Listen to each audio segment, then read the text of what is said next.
अवधूत चिंतन श्री गुरुदेव दत्त श्री स्वामी समर्थ।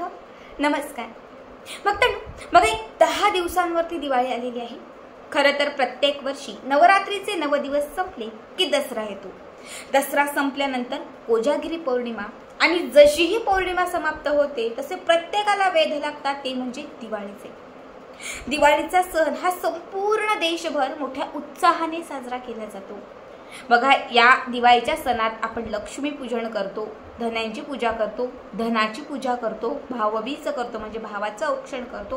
वेगवेगळ्या गोष्टी आपण या दिवाळीमध्ये करत असतो। मात्र आत्ताच्या या व्हिडिओमध्ये मी तुम्हाला या दिवाळीपूर्वी करावायचा एक अत्यंत प्रभावी उपाय सांगणार आहे। दिवाळीच्या अगोदर तुम्हाला या 2 वस्तू आपल्या घरात आणून तिजोरीत ठेवायच्या आहेत। ह्या वस्तू तुम्ही आत्ताच घरी आणून ठेवल्या आणि दिवाळीच्या टाइमामध्ये तुम्ही तिजोरीत ठेवल्या तरीही चालतील, किंवा अगदी दिवाळीच्या अगोदरच या वस्तू तुम्ही आपल्या तिजोरीमध्ये ठेवल्या तरीही चालतील। बघा, जर तुम्ही अगोदरच्या काळात बघितलं असेल, आपल्या आजी आजोबा किंवा अगदी आपले आई वडील जेव्हा होते तेव्हाही सगळ्यांच्या घरात जेव्हा पत्र्याची कपाट असायची तेव्हा न चुकता त्या पत्र्याच्या कपाटामध्ये एक तिजोरी असायची। मग त्या तिजोरीमध्ये आपल्या आई 500 रुपये, 1000 रुपये किंवा तिच्या गळ्यातलं कानातलं काहीतरी त्या तिजोरीमध्ये लॉक करून ठेवायची आणि त्या तिजोरीला न चुकता एक स्वस्तिक असायचं। आता सगळ्यांकडे कपाट बदललेले आहेत, आपल्यापैकी बऱ्याच लोकांकडे फर्निचरची कपाट आहेत। मग त्या कपाटांवरती आपण स्वस्तिक काढतो का? काही लोकांच्या कपाटांवरती असतील, पण बऱ्याच लोकांच्या कपाटावरती अजूनही स्वस्तिक नसतील। बघा, तिजोरीला कसं ठेवायचं हे तुम्हाला मी अगोदर सांगते। तिजोरी ज्यात आपण पैसा आणि सोनं ठेवतो, आता आपण लक्ष्मीला जर त्या तिजोरीमध्ये ठेवतो म्हणजे ती जागा कशी असली पाहिजे? बऱ्याच लोकांच्या घरामध्ये काय होतं की ज्यात आपण पैसे सोनं कपाट म्हणजे ठेवतो ज्या कपाटामध्ये, तिथे खूप घाण असते, खूप अस्वच्छता असते आणि या अस्वच्छ जागेत अशा घाणीत जर तुम्ही पैसा आणि सोनं ठेवलं तर ती लक्ष्मी कधीच स्थिर राहत नाही, ती लक्ष्मी तुमच्या घरामध्ये कधीच टिकत नाही। म्हणून पैशांचे येण्याचे मार्ग कमी होतात आणि जाण्याचे मार्ग जास्त होतात। म्हणून तिजोरी नेहमी स्वच्छ असावी। आता दिवाळीला काहीच दिवस राहिलेले आहेत। सगळ्यात पहिले जिथे तुम्ही सोनं नाणं ठेवता ती जागा स्वच्छ करा। काही केर कचरा असेल, छोटी छोटी धूळ साठलेली असते, आता माझ्या इथे नेहमीच मी बघते की धूळ साठलेली असेल आणि 5-6 दिवसांनी मी नेहमी ती क्लीनही करते। तर तुमच्याही तिजोरीमध्ये बघा काही धूळ साठलेली असेल, आपण इतर काही गोष्टी ठेवून जर त्याचा काही केर कचरा असेल, काही न कामाच्या असणाऱ्या गोष्टी असतील, काही वेळा काय होतं सोनारीची पाकिटं, रिकाम्या डब्या हे बरंच म्हणजे त्यामध्ये भरलं जातं। तर हे सगळं वायफळ असणारं आपल्याला त्या कपाटातून काढायचं आहे। कामासाठी कामापुरतं असणारं जे आहे तेच त्याच्यात ठेवायचं आहे। एक ओला कपडा घ्या, त्या ओल्या कपड्याने ती तिजोरी व्यवस्थित पुसून घ्या। आतमध्ये एक लाल रंगाचं वस्त्र ठेवा। लक्षात ठेवा, कधीही सोनं ठेवताना किंवा कधीही पैसा ठेवताना तो व्यवस्थित ठेवा आणि तो लाल कापडावरती ठेवा, याने खूप चांगला तुम्हाला अनुभव येईल। म्हणून एक लाल रंगाचं वस्त्र बाजारातून आणा आणि त्या वस्त्रावरती म्हणजे हे वस्त्र तिजोरीमध्ये ठेवा आणि मग त्यावरती आपले सोने आणि आपले पैसे जे काही असतील हे ठेवून द्या। त्यानंतर आता कुठल्या 2 वस्तू आणायच्या आहेत, तर सगळ्यात पहिली गोष्ट मी तुम्हाला सांगते, एक पिरॅमिड। बाजारात कुठेही पूजेचं साहित्य वगैरे भेटतं, तिथे तुम्हाला पिरॅमिड भेटेल। पिरॅमिड हे पैसा खेचण्यासाठी, लक्ष्मीला आकर्षित करण्यासाठी, धनवृद्धी होण्यासाठी पिरॅमिड हे खूप प्रभावी मानलं जातं।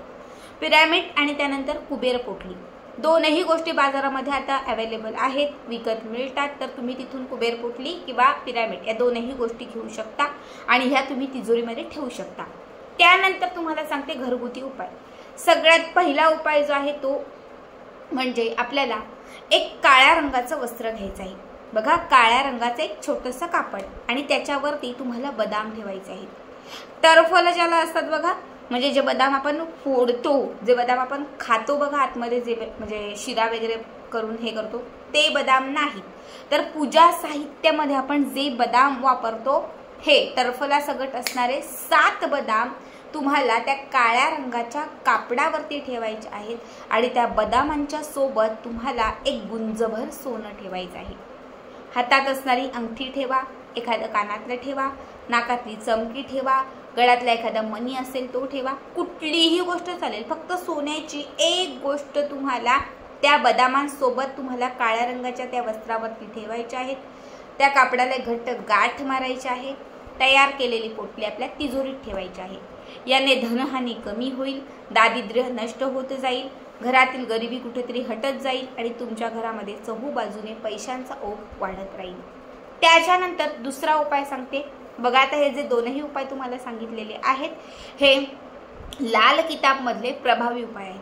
आता हा जो दुसरा उपाय आहे या उपायासाठी तुम्हाला लागणार आहे एक चांदीची डब्बी. आता कुणाला वाटेल ताई चांदीची डब्बी म्हणजे 5,000ला मिळेल, 4,000ला मिळेल. अजिबात नाही. चांदीची डब्बी ही 200 ते 250 रुपयापासून फार 200 ते 250 रुपयापासून बाजारामध्ये सहज मिळेल. जिथे पूजेचं साहित्य भेटतं, सगळं मूर्त्या वगैरे असतात तिथेही मिळेल, सोनाराच्या दुकानातही मिळेल. अगदी प्युअर चांदी नसली तरी चालेल, फक्त सिल्वरमध्ये ती डबी पाहिजे. जी चांदीची डबी घेतलेली आहे या चांदीच्या डब्बीमध्ये तुम्हाला गंगाजल घालायचं आहे. गंगेचं पाणी, गंगाजलची बॉटल असते ती, त्यातलं थोडंसं पाणी तुम्हाला या डबीमध्ये घालायचं आहे आणि त्याच्यामध्ये एक चांदीचा खडा ठेवायचा आहे, चांदीचा तुकडा. चांदीचा फेडवा प्रत्येक स्त्रीकडे असतो, तुम्ही तो फेडवा ठेवू शकता. चांदीची अंगठी असेल तुमच्याकडे अंगठी ठेवू शकता. चांदीचं एखादं लॉकेट असेल तुमच्याकडे लॉकेट ठेवू शकता. जी पण चांदीची वस्तू तुम्हाला ठेवायची असेल तर ती एक चांदीची वस्तू तुम्हाला त्यामध्ये ठेवायची आहे. ठीक आहे. त्यानंतर ही जी डब्बी आहे या डब्बीचं जे झाकण आहे हे तुम्हाला पॅक करायचं आहे आणि ही डब्बी तुम्हाला 24 तास देवघरामध्ये ठेवून तिला धूपदीप दाखवून अभिमंत्रित करून 24 तासानंतर ही डब्बी तुम्हाला कायम स्वरूपाने आपल्या तिजोरीत ठेवायची आहे.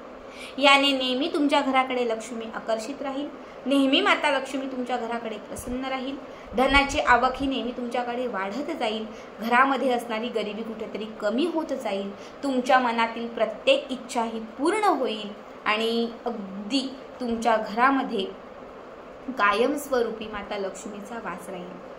बघा, एक चांदीच्या डबीचा उपाय सांगितलेला आहे, एक बदामांचा उपाय सांगितलेला आहे, पिरामिड ठेवू शकता किंवा कुबेर कुठली. या चारपैकी कुठलीही 1, 2, 3 किंवा 4ही शक्य असतील तर 4ही वस्तू तुम्ही आपल्या तिजोरीमध्ये या दिवाळीच्या पूर्वी आवर्जून ठेवा.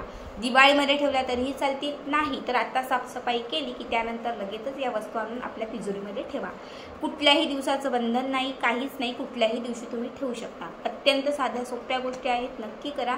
आणि आजचा व्हिडिओ तुम्हाला कसा वाटला कमेंट करा. श्री स्वामी समर्थ. जय जय स्वामी समर्थ.